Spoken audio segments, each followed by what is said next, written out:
Bakit pawis na pawis? Bakit pawis na pawis? Mukhang na-haggard na ang aking mga anak dahil sa pagtatrabaho.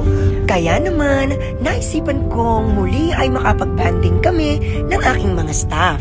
Sa taglay nilang sipag, dapat itrato lang sila ng maayos. Eto nga, kahit panandali ang break lamang, ay hinayaan ko na mulit-muli kami ay makapag-banding ng aking kapitbalay staff. Sa araw-araw nilang pagod at pagtatrabaho, kita ko na kulang na ang oras nila para sa kanilang sarili. Kaya naman, naglaan ako ng oras para kahit papaano ay makaligo sa dagat ang aking mga staff. Pero hindi ito para makapag-outing, kundi dahil napansin ko na malalago na ang buhok ng aking mga staff, ay pinaguptan ko na sila. At dahil nga kami ay nasa food industry, minarapat ko na malapit sa dagat ang area na pinagpagupitan ko sa aking mga staff.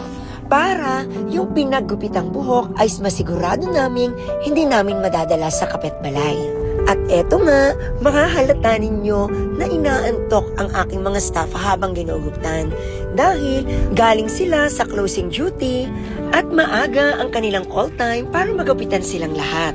Ginagawa ko ang lahat ng ito para maging malinis tingnan ang aking mga staff.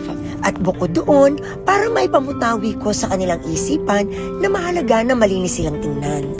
At dahil nga pagkakatapos gupitan ay pinaliligo ko sila, eto't binigyan ko na ng pambili ng shampoo at sabon para makapagbanlaw sila. Bukod doon, ay binili ko na sila ng ulam dito sa karinderya dahil hindi na kami makapagluto para sa aming breakfast.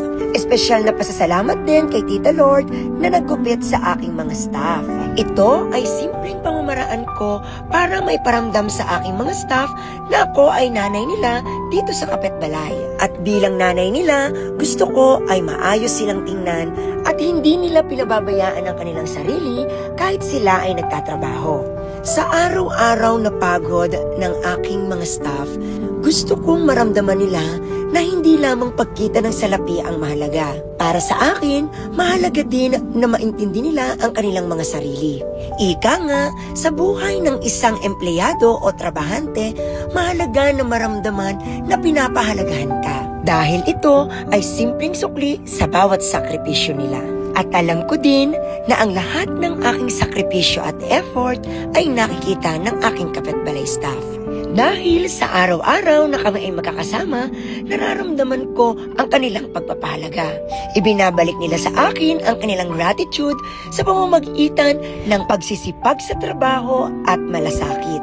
Patuloy kong ipaparamdam sa aking mga staff na ultimong sa maliit na bagay ay nandito ako. Dahil ang isang nanay ay laging naririyan para tumulong at umalalay. At lagi kong ipaparamdam sa kanila na dito sa kapitbalay, hindi sila empleyado lang, pamilya kami. Thank you for watching. Please like, share, and follow.